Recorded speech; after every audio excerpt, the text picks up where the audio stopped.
Muy buenos días, bienvenidos a Negocios Televisión, bienvenidos al espacio de las noticias. Miramos a la actualidad, a todas las últimas horas, en un momento en el que la tensión geopolítica sigue creciendo. Ataques de Estados Unidos en Irak, respuesta también por parte de Irak, por parte de su primer ministro, que enseguida les contamos, hablando de que consideran esto como una agresión directa, en un momento en el que el presidente iraní va a visitar Turquía precisamente con la guerra de Gaza como telón de fondo, y pendientes también de la OTAN, de la entrada de Suecia, la posible entrada de Suecia después de la aprobación en Turquía. Un Borrell que dice que está ansioso de que Suecia entre en la OTAN, y además actualizaremos, les contaremos lo que está sucediendo en el conflicto en Ucrania con un avión que se ha estrellado con 65 personas. Dice Ucrania que era un avión que transportaba misiles, y hay respuesta ya por parte de Rusia, que dice que va a investigar a fondo esta cuestión y que directamente está culpando a Ucrania. Enseguida actualizamos todo esto, pero antes miramos a Estados Unidos, que ha anunciado este martes que por orden del presidente Joe Biden sus fuerzas militares bombardearon 3 enclaves utilizados por la milicia iraquí Kataib Hezbollah y otros grupos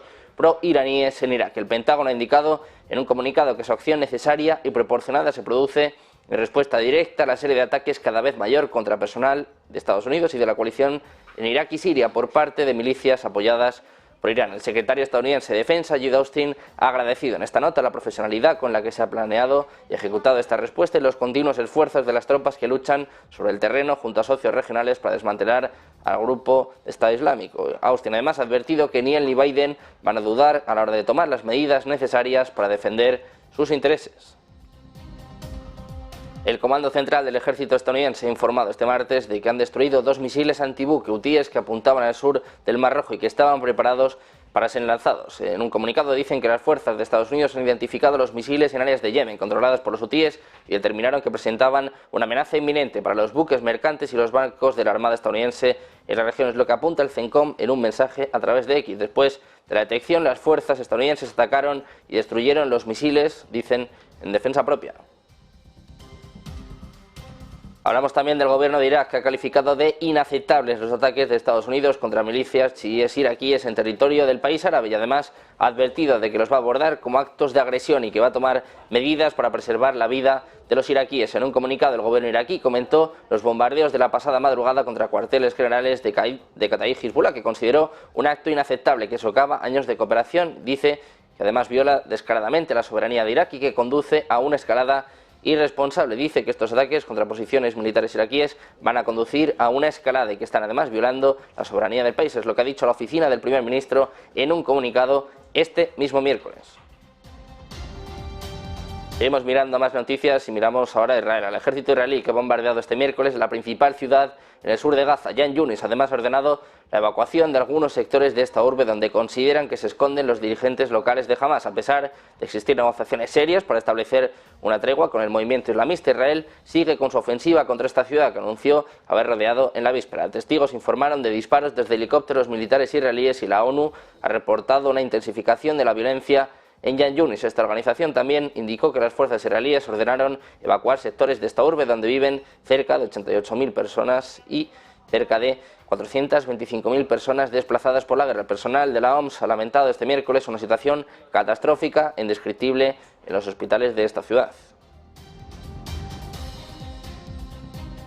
Hablamos también del primer ministro israelí, Benjamin Netanyahu. Ha dicho este miércoles durante su discurso en el pleno de la Knesset que van a seguir avanzando hacia la victoria sobre el enemigo. Dice Netanyahu: toda democracia, grande o pequeña, se pone a prueba durante la guerra y nos mantendremos unidos para afrontarla y ganar. Añade además Netanyahu que están demostrando a sus enemigos todos los días que han cometido un grave error. Mientras tanto, Estados Unidos sigue presionando para alcanzar una tregua en la guerra de Gaza. La Casa Blanca ha señalado que su enviado está manteniendo conversaciones activas sobre cómo garantizar la liberación de los rehenes en Gaza y asegurar una pausa humanitaria en la guerra. Intensificación de las conversaciones que además llegan en un momento en que Israel ha sufrido su peor pérdida de soldados en más de 3 meses de conflicto. El portavoz de la Casa Blanca, John Kirby, ha explicado que el enviado para Oriente Medio, Brett McGurk, se encuentra en el Cairo y que va a viajar a la región para mantener conversaciones activas sobre cómo garantizar la liberación de los rehenes y una pausa humanitaria. Pese a los intentos de Washington, la postura o el discurso israelí poco ha cambiado en las horas posteriores a que se hiciera evidente el número de muertos de 24 personas en 2 incidentes distintos. Funcionarios de Israel reiteraban que los objetivos de su guerra contra Hamas no han cambiado y que estaban haciendo esfuerzos para lograr la liberación de más de 100 rehenes.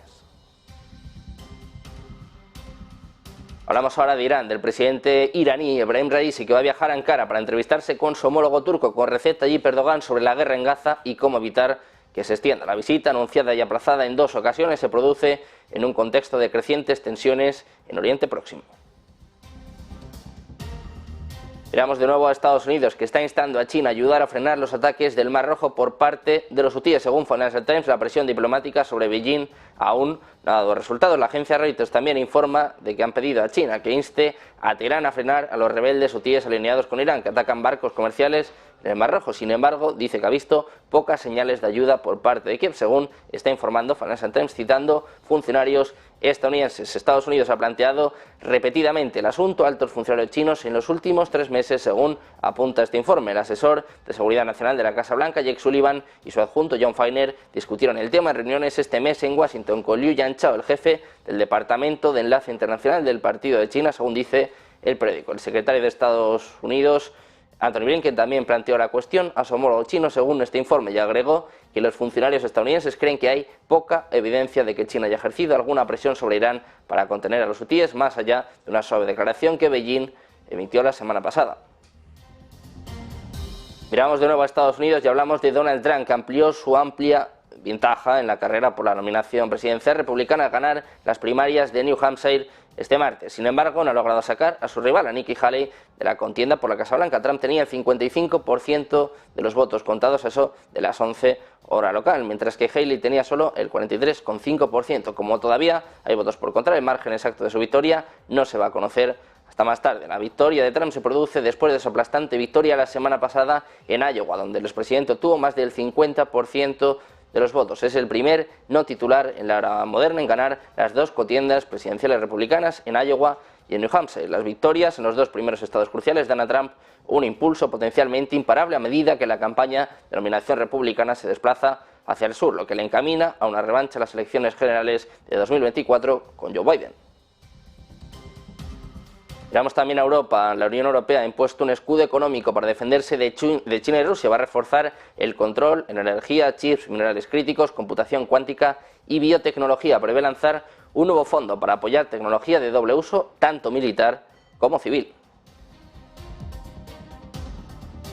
Miramos ahora a la OTAN. El Parlamento de Turquía ha ratificado la candidatura de Suecia a la OTAN, un respaldo que llega con 20 meses de atraso y que supone la superación del mayor obstáculo restante para expandir la alianza militar occidental. La Asamblea General de Turquía, donde la alianza gobernante del presidente Tayyip Erdogan tiene mayoría, votó con 287 votos a favor y 55 en contra para aprobar la solicitud que Suecia presentó por primera vez en 2022 para reforzar su seguridad en respuesta al conflicto entre Rusia y Ucrania. Se espera que Erdogan promulgue la legislación en unos días. Pasado ese tiempo va a quedar Hungría, cuyo primer ministro, Viktor Orbán, tiene buenos lazos con el presidente ruso Vladimir Putin como el único Estado miembro que no ha aprobado la adhesión de Suecia. Orbán apuntaba este mismo martes a que había invitado a su homólogo sueco a visitarle y negociar la adhesión de su país al bloque. El Parlamento húngaro está en receso hasta más o menos mediados de febrero. Don't see any direct or imminent threat against any NATO ally, and therefore we of course monitor closely what Russia does. We have increased our vigilance, our presence in the eastern part of the alliance, but the whole idea of that is to prevent any attack on a NATO ally. Miramos también al alto representante de la Unión Europea para Asuntos Exteriores, Josep Borrell, ha dicho este martes que espera con ansias los próximos pasos de Suecia hacia su adhesión a la OTAN, después de la aprobación de la misma por el Parlamento turco. Dice Borrell que va a fortalecer la seguridad de Europa. Dice además que la ratificación del protocolo de adhesión de Suecia a la OTAN por parte del Parlamento turco acerca a Suecia un paso más a la alianza, lo que ha constatado el propio Borrell en su cuenta oficial en X. Además, el jefe de la diplomacia europea ha destacado que la adhesión de Suecia va a fortalecer la seguridad de Europa y que va a impulsar la cooperación entre la Unión Europea y la OTAN. Dice Borrell, espero con ansias los próximos pasos.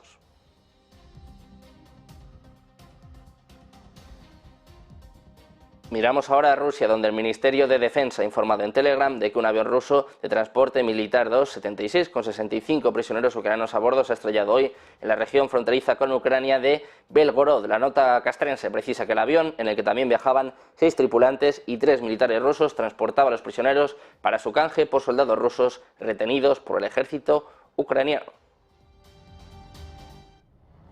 A la espera de conocer más detalles sobre lo que ha ocurrido con este avión estrellado en Belgorod y el destino de sus ocupantes, el Ministerio de Defensa ruso ha asegurado que una comisión de la Fuerza Aérea se ha desplazado a ese lugar, al lugar del accidente, para establecer las causas de la catástrofe. Las imágenes que circulan por las redes sociales muestran el avión cayendo en picado casi hasta el suelo antes de una gran explosión acompañada de llamas y humo negro. Interrogado durante su rueda de prensa diaria, el portavoz del Kremlin, Dmitry Peskov, no ha hecho ningún comentario. Señala que la información era demasiado reciente. Dice Peskov: llegaremos al fondo del asunto. Hablamos también del presidente de la Duma rusa, de la Cámara Baja del Parlamento, de Vyacheslav Volodin, que ha acusado este miércoles a Kiev de haber derribado el avión que se estrelló esta mañana en la región de Belgorod con 65 prisioneros ucranianos a bordo. Es lo que está recogiendo la agencia France Press. Dice Volodin: mataron a sus propios soldados en el aire, sus madres e hijos les estaban esperando. Es lo que proclamaba en la Cámara, donde además apuntaba que derribaron a sus pilotos que estaban en misión humanitaria con misiles estadounidenses y alemanes. Es lo que ha denunciado el propio Volodin ante los diputados rusos. Mientras tanto, una fuente militar citada por la agencia pública ucraniana Ukrinfor asegura que este avión ruso de transporte militar que se ha estrellado en Belgorod transportaba misiles para los sistemas antiaéreos S-300 que Rusia utiliza para bombardear Ucrania. Es la información que recoge la agencia EFE. Otra fuente militar ucraniana citada por la publicación Ukrainska Pravda también afirma que el avión militar ruso transportaba misiles y aseguraba que había sido abatido por las fuerzas ucranianas. Las autoridades de Kiev no se han pronunciado de momento de forma oficial sobre la caída del avión, que fue grabada en un vídeo difundido en las redes sociales rusas. Mientras tanto, al menos 9 personas han resultado heridas por ataques rusos este martes por la noche en Yarkov, es lo que ha anunciado el gobernador regional. Todo esto un día después de los bombardeos que provocaron 18 muertos en Ucrania. Es lo que informa la agencia France Press, que habla de que hacia eso de las 10 horas local, Rusia habría disparado contra Yarkov con misiles S-300. Es lo que explica en Telegram Oleg Sinegoubov, jefe ucraniano de la región, que dice que el ataque dejó 9 heridos, entre ellos niños, y además dice algunos que fueron atendidos in situ, lamentando además que 4 personas fueron hospitalizadas durante el ataque. Resultaron dañadas, según dice este gobernador, viviendas, instalaciones de telecomunicaciones, según está apuntando esta misma fuente. Además, Rusia está llevando a cabo ataques de investigación a lo largo de la línea del frente en un intento por encontrar debilidades en las Fuerzas Armadas ucranianas. Un alto funcionario del Pentágono ha dicho este martes que las fuerzas de Moscú planeaban obligar a Ucrania a gastar municiones, misiles y drones valiosos para contrarrestar los ataques. Hasta ahora no han tenido éxito, es lo que dice Celeste Guarander, su secretaria de Defensa, que dice que los ucranianos tienen mucha experiencia en los últimos años sobre cómo hacer frente a este tipo de ataques rusos. Ucrania, que ha adoptado tácticas de defensa activa en las últimas semanas, está construyendo además densas fortificaciones detrás de sus líneas. Miramos también al ministro de Asuntos Exteriores ruso, Sergei Lavrov, que dice que están preocupados enormemente por cómo actúa la diplomacia americana. Dice que pasa del veto a las resoluciones que piden el alto el fuego, pero al mismo tiempo pide que se reduzca la intensidad de los ataques en Gaza. Escuchamos a Lavrov. Miramos también a Ucrania, en la misma línea que Zelensky. El ministro de Exteriores, Dmytro Kuleba, pidió urgentemente a sus aliados occidentales más medios de defensa antiaérea y se ha fijado el objetivo de recuperar el control del cielo sobre su territorio para 2024. En una entrevista concedida a medios alemanes, el jefe de la diplomacia ucraniana criticó el insuficiente suministro de munición de artillería y misiles antiaéreos por parte de sus aliados occidentales. Es lo que recoge la agencia France Press, que habla de ataques contra Kiev y Yarkov que han demostrado claramente la necesidad de suministrar más sistemas de defensa antiaérea y misiles antiaéreos adicionales. Es lo que declaraba el propio Kuleba, el ministro de Asuntos Exteriores ucraniano.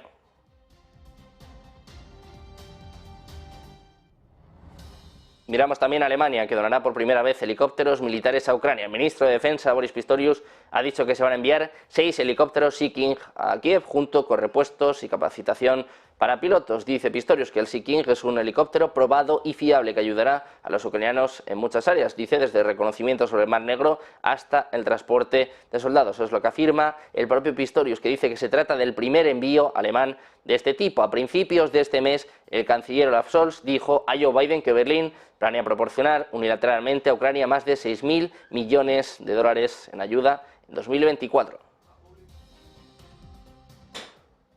Seguimos pendientes de más noticias, de más actualidad, de más últimas horas, pendientes de los movimientos de la OTAN, de este desfile de más de 90.000 soldados que va a empezar esta semana. Hacemos una breve pausa, enseguida se lo contamos en Negocios Televisión.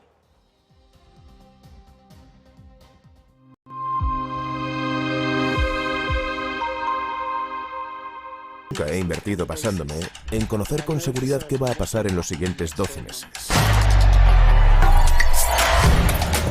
Estamos inmersos en un cambio de paradigma. La era de la baja inflación y los tipos de interés también bajos ha terminado. El mundo ya no financiará a Estados Unidos con tanta facilidad como en el pasado. Están gestándose cambios profundos y a consecuencia de ello, los mercados cobrarán más por asumir riesgo. Así pues, en el equipo de inversión hemos definido 4 escenarios clave y les hemos asignado una probabilidad de materializarse en 2024. Hemos confeccionado para cada escenario una cesta de activos que debería aportar resiliencia en estos diferentes entornos económicos y en las diferentes regiones. Tenemos una hipótesis de referencia, pero este año compartimos los 4 escenarios para ayudar a los inversores a lidiar con un año de incertidumbre sin precedentes. Aquí puedes profundizar en nuestra visión sobre la evolución de cada clase de activo en estos escenarios.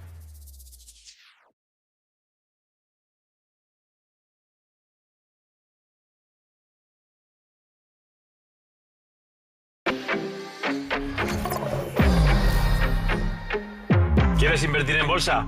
Déjame enseñarte algo. Él es Guille, compra acciones de empresas de videojuegos. Y él es Javier, invierte en acciones del mundo del motor. Y ella es... ¿Pero cuál es la comisión? 0 comisión. Abre tu cuenta de cliente totalmente online, invierte en acciones y fondos cotizados sin comisiones hasta 100.000 euros al mes. ¿Y tú? ¿En qué vas a invertir?